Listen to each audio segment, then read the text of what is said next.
Welcome back to Fat Stacks, Part 2 of Bernie Wrightson's Frankenstein. It's a project that took over 7 years of Bernie Wrightson's life, and it stands as one of the most ambitious achievements in modern illustrated literature. Across these pages, Wrightson translates Mary Shelley's words into something both reverent and entirely his own. It's a fitting tribute to 19th century engraving, romantic literature and painting, and the power and tradition of pen and ink that did so well to illustrate the Gothic imagination that inspired him. What makes these images so powerful isn't just their technical mastery, but their empathy. The way that Wrightson's pen brings the tragedy, solitude, and weight of Shelley's writing to bear makes his Frankenstein more than just an adaptation.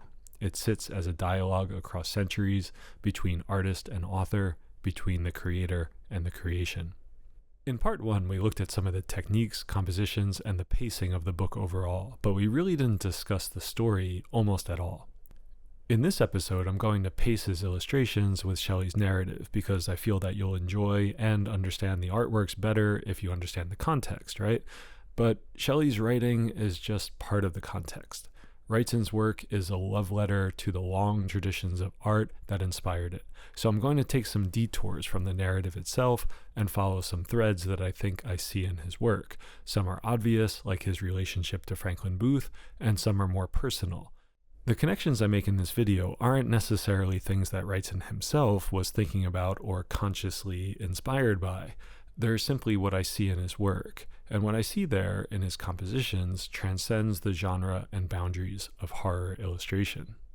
So with that, let's get back into Bernie Wrightson's Frankenstein and start at the beginning. Early on, we learned that at age 13, Victor became enthralled by the works of Cornelius Agrippa, a Renaissance occultist, magician, and alchemist that ignited his interest in the occult sciences, long before he ever studied science in any formal setting. And at age 17, Victor's father arranged for him to pursue his studies abroad. So Victor travels from his home in Geneva to study in a city called Ingolstadt in Germany. And Frankenstein quickly proves to be an exceptional student, and finding that the university study is actually stifling his ambitions, he begins to experiment on his own. While we don't see that drama play out in Wrightson's illustration, here it is in the 1931 film Frankenstein by James Whale. Why has he left the university? Well, you know, his researches in the field of chemical galvanism and electrobiology were far in advance of our theories here at the university. They were becoming dangerous. Wrightson shows us Frankenstein in his study, almost entirely overwhelmed by the objects of his occupation. An interesting artistic choice given what Frankenstein is up to at the moment. Amniotic fluid is the chief biogenic element. The subject is injected with this. The copper acupuncture needles pierce the flesh at all key energy points. Now, after the removal of current, the dead toad should retain animation.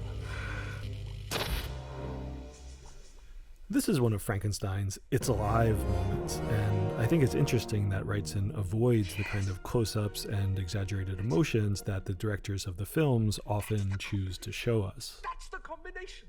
That's it. Frankenstein is at the beginning of his experimentation on corpses, and he's starting to bring life from death. And he's rather calm about the whole thing.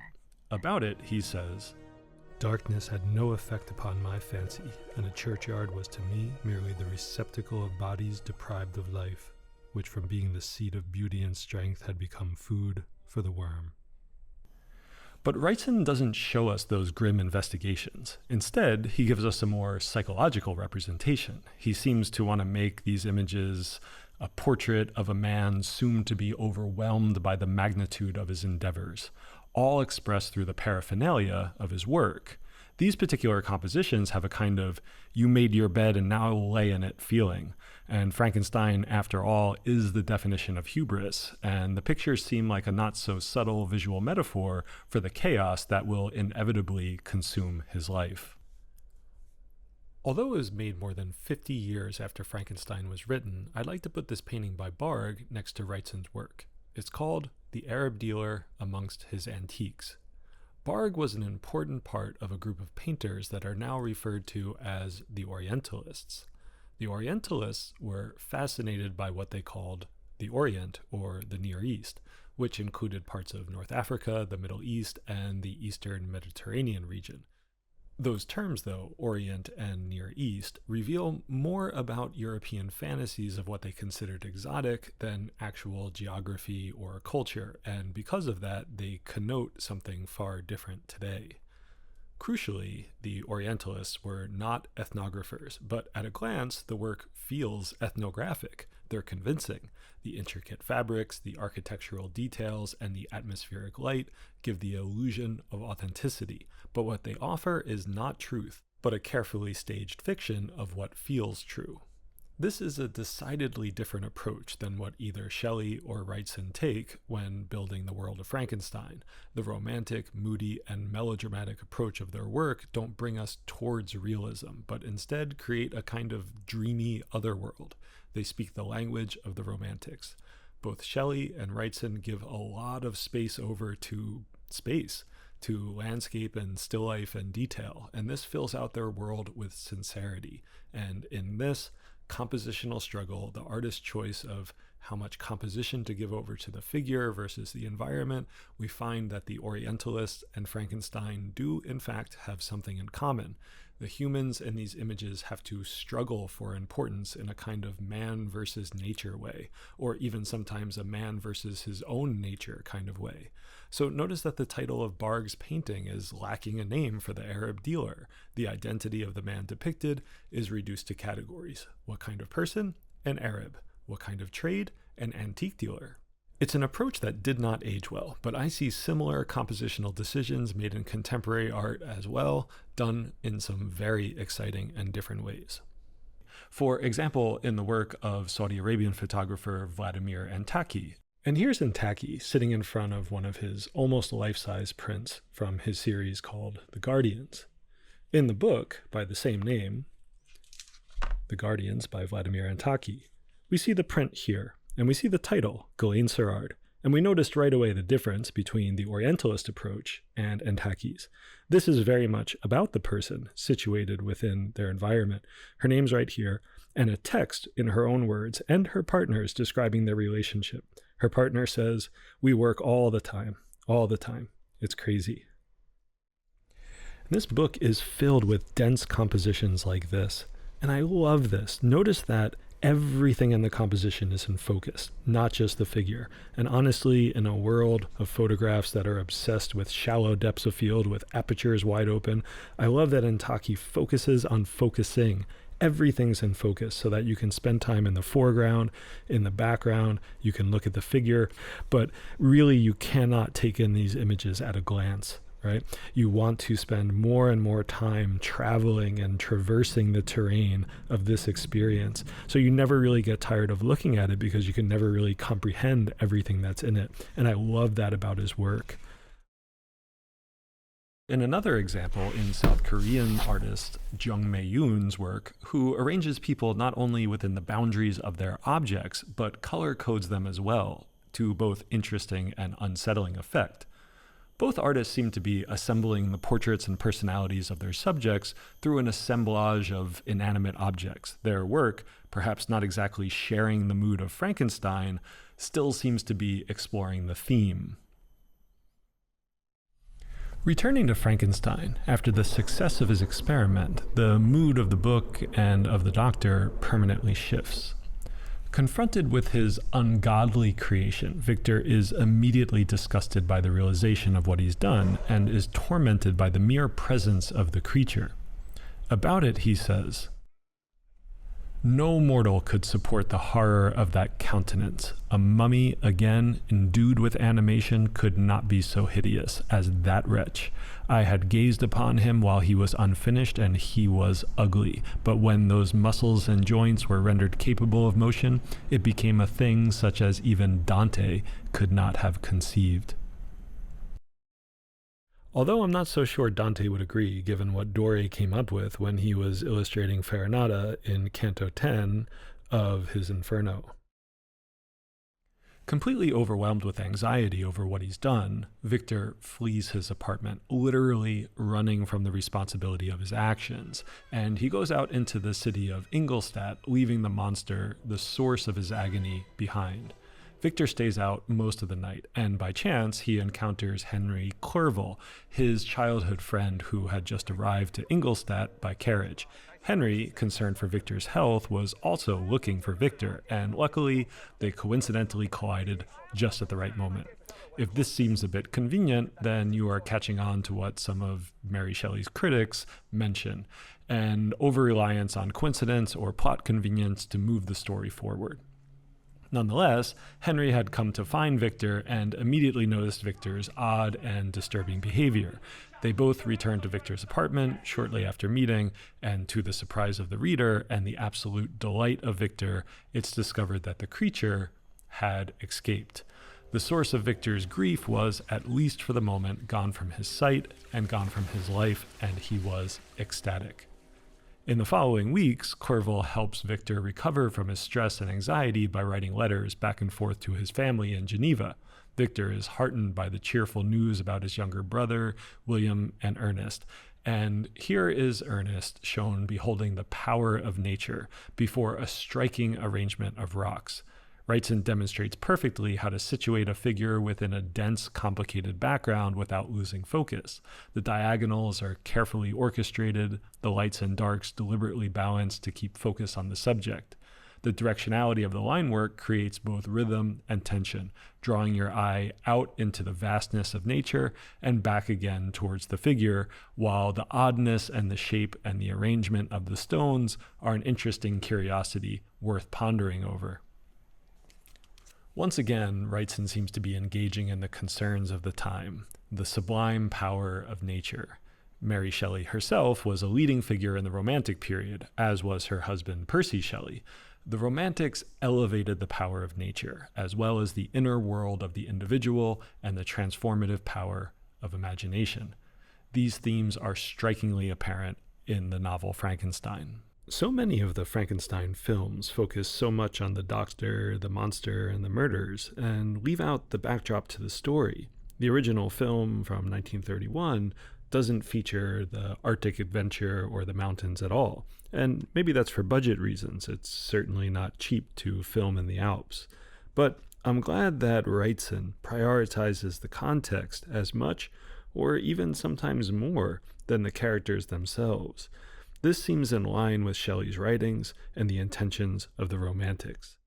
In the late 18th and 19th century art world, artists were displaying the grandeur of nature in movements like the Hudson River School, where painters like Thomas Cole or his friend John Constable rendered the figures within their compositions as more insignificant, merely part of the landscape, seemingly reducing human activity to the scale of an insect. In a more human-centric approach, Caspar David Friedrich's painting, Wanderer Above the Sea of Fog, produced in the same year that Frankenstein was published, seems to emphasize the inner thoughts of mankind when faced with the vastness of nature. Friedrich's painting remains one of the quintessential images of man facing the sublime and the uncanny, similar to how Wrightson is depicting Ernest.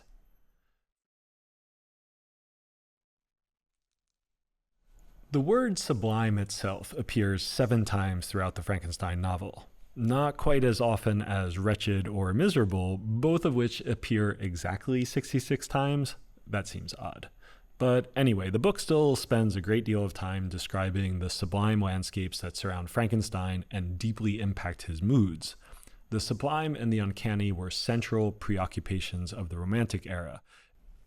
J.M.W. Turner's paintings are among art history's most powerful demonstrations of art's ability to depict the vast and indifferent forces of nature. His canvases show the natural world overwhelming human structures and ambitions, all rendered in oil with extraordinary energy. Percy Shelley, Mary's husband, died young in 1822 at age 29, when a sudden storm capsized his boat off the Gulf of Spezia in an incident that seems as if it was lifted directly from one of Turner's storm-tossed scenes. The Gulf is pictured here in the painting called Puerto Venere Spezia by William Stanley Hazeltine. The painting shows a single ship among the stormy Italian seas, and just beyond are the ruins of Doria Castle and San Pietro, which is just across from Casa Magni, Shelley's last residence just before his death. These artworks might illustrate the scene, but paintings like this from Turner give us the feeling of the immensity of the moment and demonstrate the power of the Romantics to describe the magnitude of nature and its indifference to the intentions of man. During Victor's time away from the monster, a letter arrives from his cousin and probably future wife, Elizabeth Lavenza. The letter details the return of Justine Moritz, the family's adopted servant, to the Frankenstein's villa. Justine is one of Victor Frankenstein's favorites, but Justine's life at the time was troubled. Elizabeth tells us about it. One by one, her brothers and sisters died, and her mother, with the exception of her neglected daughter, was left childless. The conscience of the woman, Justine, was troubled. She began to think that the deaths of her favorites were a judgment from heaven to chastise her partiality. She was Roman Catholic, and I believe that her confessor confirmed the idea that she conceived. So Wrightson shows her here, mourning among the recent grave of her mother. And again, I appreciate Wrightson wanting to slow down and ruminate on some of the more tender moments in the story, while Shelley plumbs some of the depths of human psychology and faith. Despite this little bit of gloom, the overall mood of Victor is high, and he seems in the text recovered and well, and looking forward to rejoining his family soon. But if his celebration strikes you as a little bit premature, for sure Victor's joy won't last long, as he soon receives an urgent letter from his father informing him of the terrible fate of his younger brother William. William has been murdered in Geneva. Victor immediately begins his journey home, and on the way, he visits the site of the murder. There he has a fleeting encounter with the monster, the first time that they have crossed paths since the creature escaped from Victor's lab.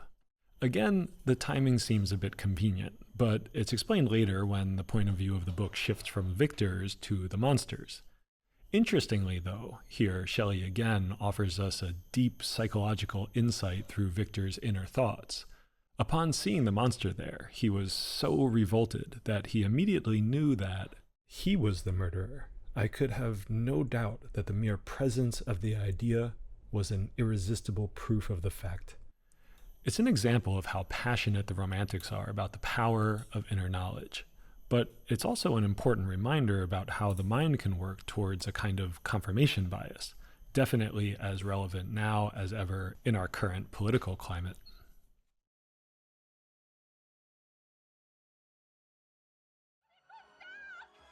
However certain Victor is of the guilt of the creature that he created, it's Justine Moritz who is swiftly found guilty of the crime amid a flurry of suspicious circumstantial evidence. On page 92, Wrightson captures her wretched fate against the shocking white of the sky, conspicuously missing any of the elaborate line work that has made this body of work so famous. Justine's back is turned to us. Wrightson, again, seems to want to balance the need to depict the troubling subject matter of the novel with some compositional restraint. Justine's body is backlit, hanging pitifully in the foreground. The breeze seems to press against her lifeless form. The straps from her dress flutter in the wind, while the careful rendering of her costume calls for attention as much as the shocked expressions of the onlookers in the background. Everything and everyone seems helpless in this composition before the consequences of Frankenstein's creation. In the foreground, the wildflowers and grass are rendered with delicate care, as Wrightson seems to enjoy, again, comparing the vastness of the landscape to the scale of the figures. In this image, more than anything, I keep returning to this small wooden shelter in the foreground, what looks to be like a wayside shrine, probably housing a crucifix. Just like Justine, the box is turned away from us, nestled in the scenery, seemingly like a quiet reminder of the everyday beauty of life, the small textures and the gestures of art and devotion that persist despite the horror of the moment. In the wake of Justine's execution, the narrative shifts to the Frankenstein family as they retreat to their house in nearby Belle Rive. There, Victor has access to the lake, and he spends his time there drifting alone, despairing as usual. Wrightson's accompanying illustration reflects this mood, and interestingly here, he uses primarily horizontal lines. lines that seem to echo Victor's mental state of suspension.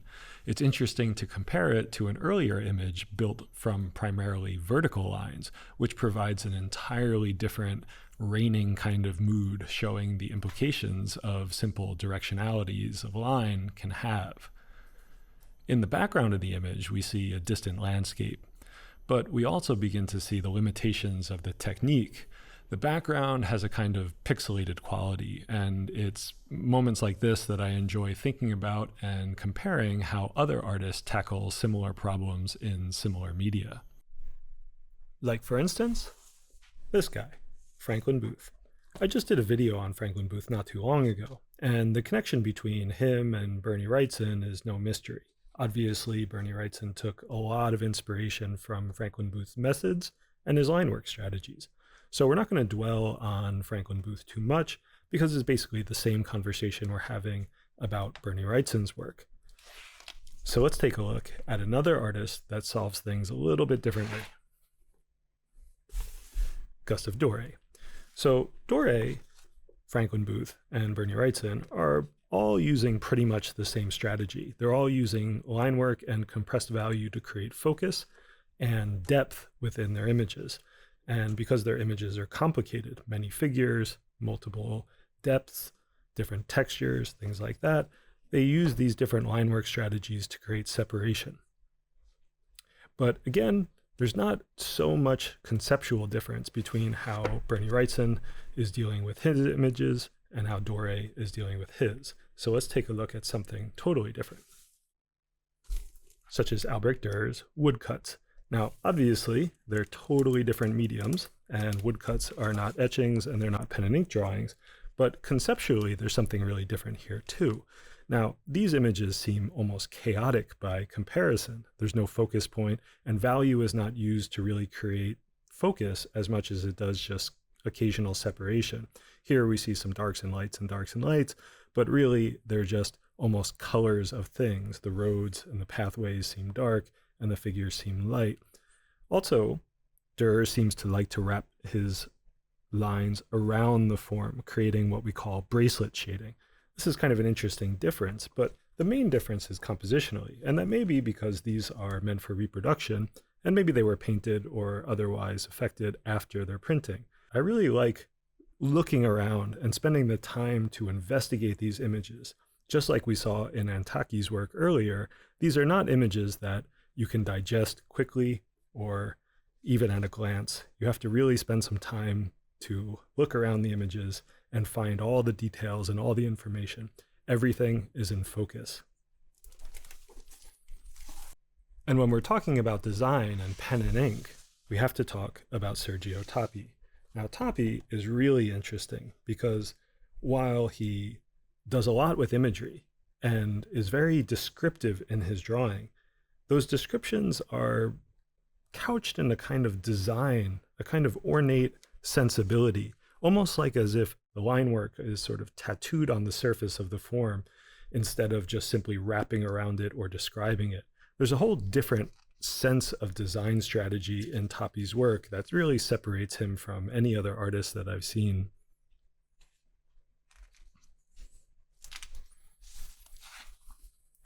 And if we're going to talk about design and black and white, we might as well talk about Aubrey Beardsley.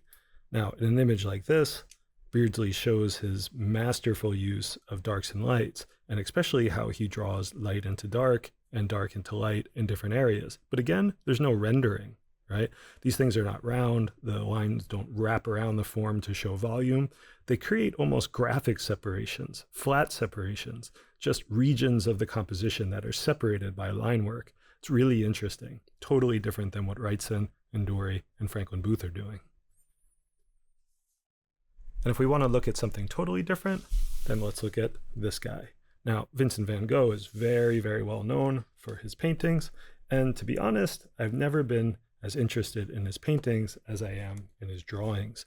His drawings are like codexes. They're almost like symbolic maps that you have to decode in order to understand. And it's like he's creating a mark-making process that allows you to wander around his drawings. And let's take a look at something like this, for instance, one of my favorite drawings that he ever made. where he separates these regions with just dot patterns and creates darks and lights with those dots or with these browns instead.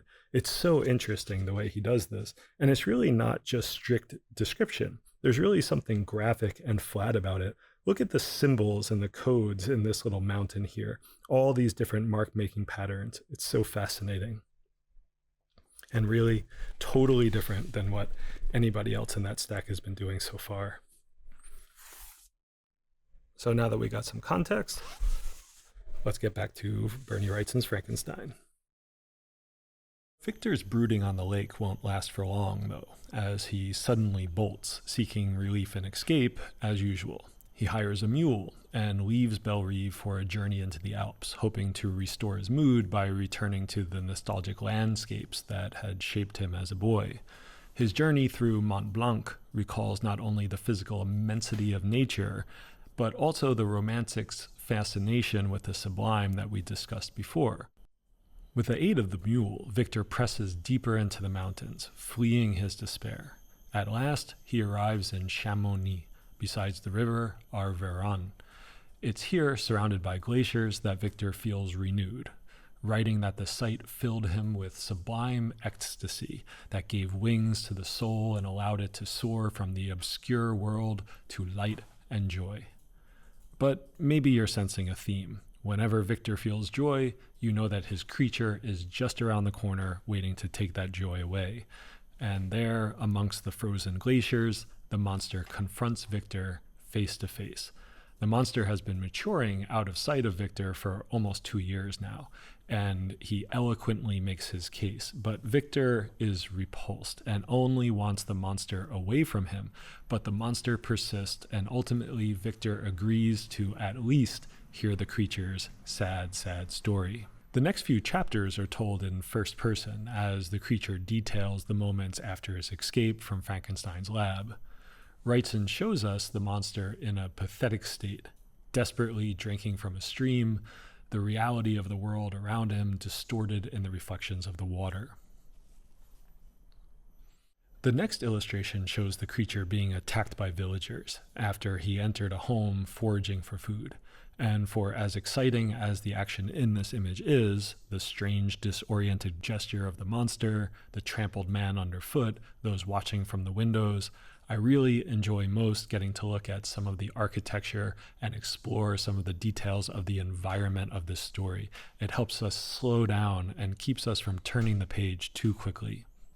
After being chased out of the town, the creature finds refuge in a shabbily constructed shed near a small cottage. From there, he can see a family, and from within his hiding place, he feels safe enough to observe and learn from them. Although they never meet, he eventually calls them my cottagers, and ultimately, and maybe prematurely, my friends. From them, he learns to speak and eventually to read, and he starts to learn about people and the world, and he feels grateful to the family, as if he were a member. To show his gratitude, he performs acts of labor for them, like you see here as he collects timber for them in the middle of the night, shocking them when they wake up in the morning, wondering who had done the work. They must be gifts from the good spirit of the forest. Father, nothing in this life comes free of cost. The next several illustrations tell the story of the monster. He's now apart from the doctor, but close to the de Lacys, and he starts to slowly build his awareness and his humanity. This, of course, is the biggest departure the original films make from the text. The films turn the monster into a sympathetic but unaware creature. In the novel, the creature becomes fully articulate and aware. In Wrightson's illustrations, you can see the creature listening intently and observing the family. Like Mary Shelley's texts, Wrightson's images are steeped in pathos. Some of that has to do with the zoom-in. The figure is displayed to us in full. The compositions give us an intimate view of the monster's tortured effort to comprehend and connect with the human world. Wrightson's careful rendering of the creature's hands reveals a profound sensitivity, and because of that, these are, I think, some of Wrightson's most powerful works. And here in this image is perhaps my favorite hand in the entire series, and it's one that's worth a close-up look. The line work is exquisitely controlled, separating the volume of the hand from the background with nearly equal tonal value. Because of this, the monster is legible, but somehow faint, as if parts of him are dissolving into the backdrop. An interesting shift from how Wrightson was making separations in previous images. Now, full disclosure, maybe I love this hand so much because in 2014 I made a sculpture with a hand that looks almost exactly like this one. Now, I don't think I was thinking of Bernie Wrightson's drawings when I was making the sculpture at the time, but I had definitely seen them before, and it's a little bit hard to think that I wasn't influenced. So, thanks, Bernie. By hearing the de Lacy's stories, the creature starts to understand language, and from that understanding, builds empathy. Wrightson takes a break from the close-ups of the monster to illustrate a portion of the de Lacy's sorrowful tale, showing their flight from persecution in their home country France, and their eventual exile to the small cottage near Ingolstadt, where the creature is now secretly watching and listening to them. By chance, during some of his scavenging outside of the hovel, the monster discovers a small pile of books in the woods, Milton's Paradise Lost, a volume of Plutarch's Lives, and The Sorrows of Werther, Goethe's epistolary novel from the Sturm and Drang, or, roughly translated into English, Storm and Stress period, that predated and deeply influenced the Romantics, including Shelley herself. Paradise Lost. Wrightson depicts the monster studying his books with curiosity. His attention is mirrored in the artist's own meticulous detailing of the surrounding landscape. Yet there's a quiet contradiction here. The books are so precious to the creature, but they're carelessly strewn amongst the grass. Perhaps this reflects his unrefined nature. He's still learning to be human after all. He's capable of reverence, yet unable to express it, or unable to care without in some way causing harm. Is this the fate of being different? This is, after all, one of the central questions at the heart of the novel. Is all of this suffering inevitable simply because of the uncanny nature of the monster? Having taught himself to read, the monster can now decipher the letters that he found in the overcoat that he took from Frankenstein's lab. The notes, written by Frankenstein himself, form a kind of laboratory journal, recording the steps of the creature's creation, the doctor's growing horror at his own work, and his final revulsion at the appearance of his creation. This, of course, is distressing for the monster. Shelley is putting the monster through every teenager's nightmare, giving him directly the kind of information that every person fears exists. Imagine finding the text messages or the audio from a secret meeting that finally proves your suspicion, that you are loathed by others. It's the stuff of nightmares.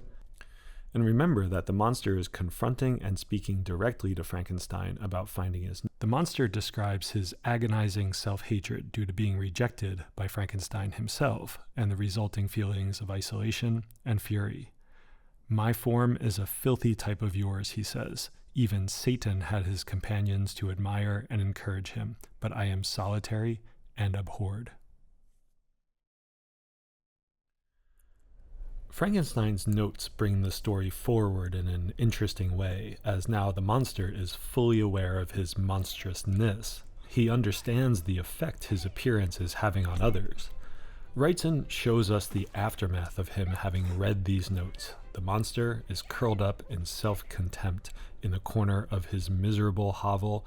It makes for one of the most emotionally provocative compositions in the book.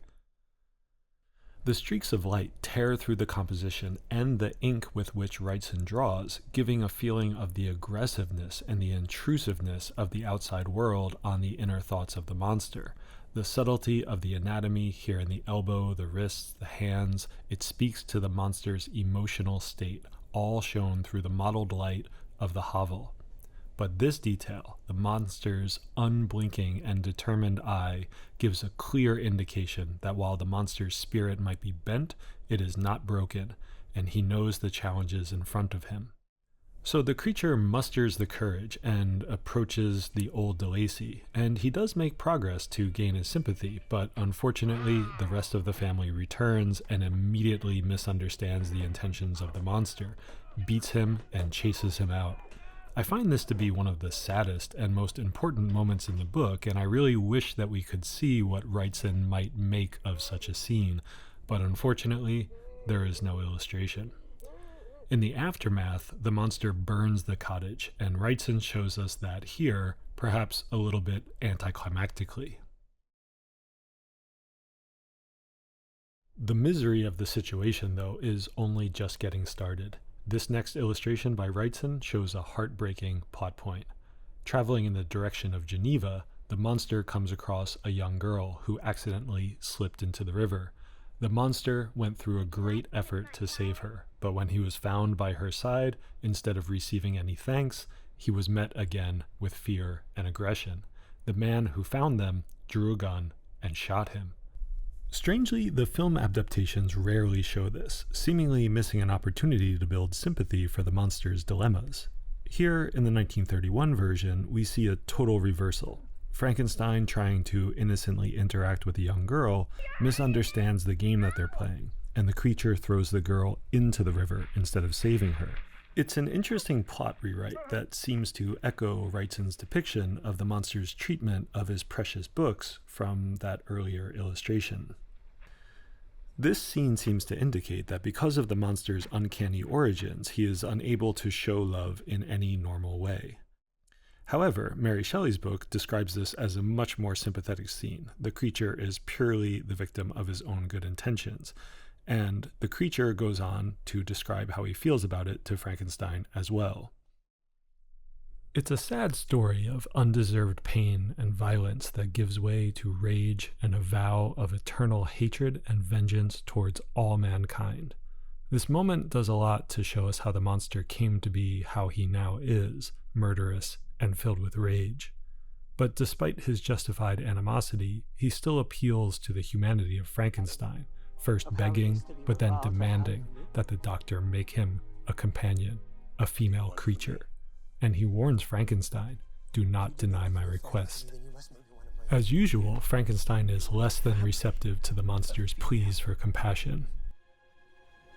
You must make him wait for me. Never. You dare deny me! I do not care what misery or torture you inflict on me. I shall never create another malicious being like yourself. But the monster persists, using reason and rationality, promising that if Frankenstein will do as he asks, he will stop terrorizing the doctor and his loved ones. Surprisingly, Frankenstein eventually agrees, and Wrightson shows the moment here, where the monster leaps from the mountain precipice where they met. The next two illustrations show Frankenstein either preparing for, or perhaps delaying, his duty to the creature as he travels through Europe with Clerval. Their journey takes them to Oxford, where we see Frankenstein in conversation with another scientist, seemingly gathering the resolve to fulfill his grim promise, to create a female companion for the monster. When Frankenstein finally returns to the lab, Wrightson shows us, and the following pair of images rank amongst the most iconic in Wrightson's Frankenstein work. Here we see the doctor standing in his laboratory, surrounded by an overwhelming array of instruments, bottles, and scientific apparatus. Wrightson renders every detail meticulously, including the assembled body of the creature's future companion. Yet, when the monster arrives, expecting to see his companion completed, he discovers instead that Frankenstein, overcome by horror and regret, is destroying her. In this magnificent double-page spread, dense, intricate, and monumental in scale, Wrightson reaches the height of his illustrative power, showing us the monster confronting the doctor in his lab. Frankenstein has broken his word to the monster, and in that moment of betrayal, the creature delivers his most chilling warning. You dare break your promise. Remember, sir, I will be at your wedding night.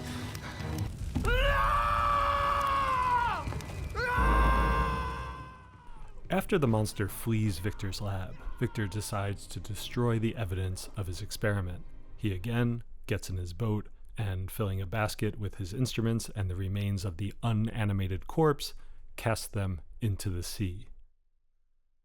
Feeling relieved of his burden, Frankenstein's spirits lift, briefly. He decides to sail onward, but lost in thought, he loses his way and eventually drifts into what he describes as a small, neat town with a good harbor. Frankenstein loves this kind of adventure, and he says his heart was bounding with joy at this unexpected escape. Yet, of course, his relief is short-lived. Upon arriving, he is met not with welcome, but with hostility from the locals. He has, completely unbeknownst to him, landed on the shores of Ireland, and the Irish have just found a dead body. And with that, the reason for their suspicion quickly becomes very clear. He is being accused of the murder. Is something wrong? There's been a murder. He's taken into custody, and the first order of business is to confront Frankenstein with the corpse, and imagine his shock when he learns that the victim is none other than his dearest friend, Henry Clerval. Wrightson captures this dreadful moment masterfully. In his illustration, Frankenstein, faced with the lifeless body of Clerval, immediately realizes that this must be the monster's doing. I really admire Wrightson's compositional balance here, how he balances incidents of emotion, the contrast between Frankenstein's shock, and the calm, stoic faces that surround him. The Mortician's character design is one of my favorites in the entire book, reminiscent of Wrightson's roots in horror comics, and in this context seems like a study in quiet gravitas. As always, Wrightson enriches the scene with atmospheric detail, a workbench cluttered with tools of the trade, mallet, chisels, wood shavings, and a hand plane used to flatten boards, each object contributing to the weight of the moment. Frankenstein remains imprisoned for over 3 months awaiting trial, all the while keeping his terrible secret. He reveals nothing to his father, to his accusers, to anyone. Wrightson skips the entire drama of Victor's imprisonment. To be fair, Mary Shelley herself summarizes it in just one paragraph, as the case ultimately is never really brought before the court. The papers are all signed, and you're free to go. So, freed at last, Frankenstein departs with his father, who hopes that returning to Geneva, reuniting with his family, and marrying his beloved Elizabeth will restore his son's spirits. But Victor remains consumed by grief and self-reproach. He is haunted by the deaths of William, Justine, and Henry, and despite his hatred of the monster, he knows that the true blame lies with himself. His health declines, and he appears to sink into a laudanum addiction. Wrightson depicts him here as pensive and withdrawn, waiting to return home. I admire the quiet restraint of the illustration, the stillness of it, but I also can't help feeling that so many key dramatic moments in the story were passed over. I sometimes wonder at these choices and what tone Wrightson is trying to strike by omitting them. The following pages depict Victor's return to Geneva and his reunion with Elizabeth as they both prepare for their long-awaited wedding.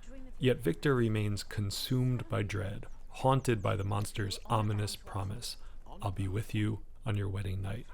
On the day of the wedding itself, fearing an attack, Victor arms himself with a pistol, and his agitated state does not go unnoticed by those around him. Throughout the day, he patrols the estate, searching for any sign of his creation or an attack. But the monster outwits him, slipping past undetected, and murders Elizabeth in her chamber. He leaves on her neck the same marks of strangulation seen on his other victims. Wrightson illustrates this terrible moment, but for me, it feels somewhat anticlimactic. The composition lacks the depth and vitality found in so many of his other works. The intricate detailing that I've come to expect seems muted here. For such a pivotal scene, I find myself wishing for something more elaborate, something with emotional ferocity, like, for instance, in Ilya Repin's Ivan the Terrible and his son Ivan on the 16th of November, 1581. In Repin's painting, we see so much more than the grief in the expression and the gore of the event. We see the evidence of a struggle, the carpet is disturbed, chairs overturned, and there's patterning throughout, even fading deep into the background. All the while, the tragic characters are spotlit as if they're part of some terrible, tragic, scripted play. While I appreciate the quiet intimacy of Wrightson's choice to show the two figures alone in their tragedy, I can't help but imagine how much more powerful it might have been to glimpse the monster peering mockingly through the window, as described by Shelley in her text, Or even to see the shocked wedding guests discovering the scene, maybe as dramatically staged as in Roger van der Weyden's Descent from the Cross, where we see multiple characters showing multiple expressions, all giving context to the event.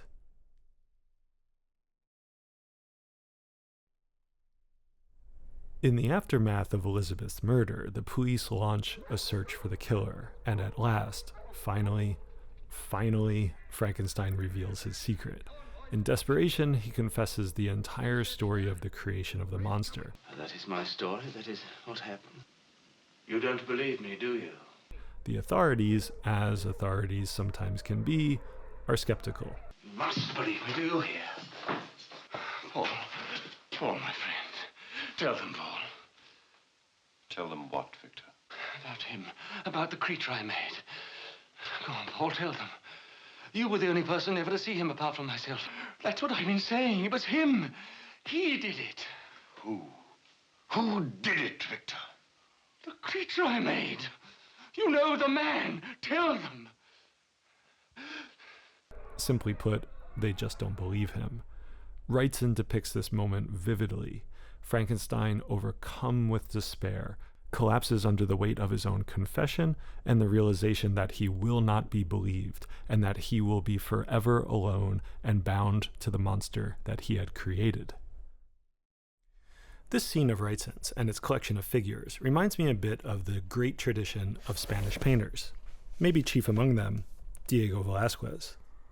Velázquez was working in the early 1600s, but he made news again in 1971 when his painting, Juan de Pareja, was sold to the Metropolitan Museum of Art for $5.5 million, a steal by today's standards. But if you have a chance to go see it, go see it. It's a fantastic painting and it's one of my all-time favorites. But maybe more than anything, Velázquez is famous for his groups of figures. Here you can see in his portrait called Las Meninas, the giant painting of the family of Philip IV. You can see all of the children and his servants, dog, and even Velázquez himself, and here's a close-up of that. The brushwork and paint texture in this painting is extraordinary. It's in the Prado in Madrid, and if you can see it, because these pictures do it no justice at all. Here you can see Velázquez compared to Jan van Eyck's Arnolfini Wedding, mainly because of the reflection in the background in Jan van Eyck's famous curved mirror. And here Velázquez does the same, showing figures that are outside the frame of the painting that can only be seen in the reflection of the mirror. Velázquez is an absolute titan in art history. He had a huge influence on painters at the time and continues to influence new generations of artists. And we're going to see especially his influence on someone like this guy, Francisco Goya. Goya's collections of figures are unparalleled in their expressiveness, and he is no stranger to the grotesque. Goya is well known for his horrific caricatures and facial expressions. His work predates all things Frankenstein, but Goya still remains an important figure to the Romantics. His work bridges the gap between the old master tradition and modern art making, and it certainly has an impact on burgeoning ideas of horror, all things relevant to Frankenstein. So now let's go back a little farther in time and take a look at Giuseppe Ribera, definitely one of my all-time favorite artists. He's best known for his dramatic chiaroscuro figures, but his realism is far more unflinching than that of his predecessors like Caravaggio. There's a grittiness and an exaggerated intensity in Ribera's work that is unmistakable. His paintings feel real on a visceral level. The forms, the light, and the brushwork by which they are both described all interact to give an experience that feels a bit beyond reality. This painting, The Martyrdom of Saint Philippe, has one of my favorite torsos in all of art history. Its exaggerated proportions and extreme foreshortening create something so real that it transcends reality into, as Tim O'Brien might put it, a surreal seemingness, something so grotesque, a man physically distorted by the events unfolding around him, that the painting feels realer than real. These images don't do the brushwork justice, but I do have some images from other works of his to share with you so that you get the idea of the power of his brushwork.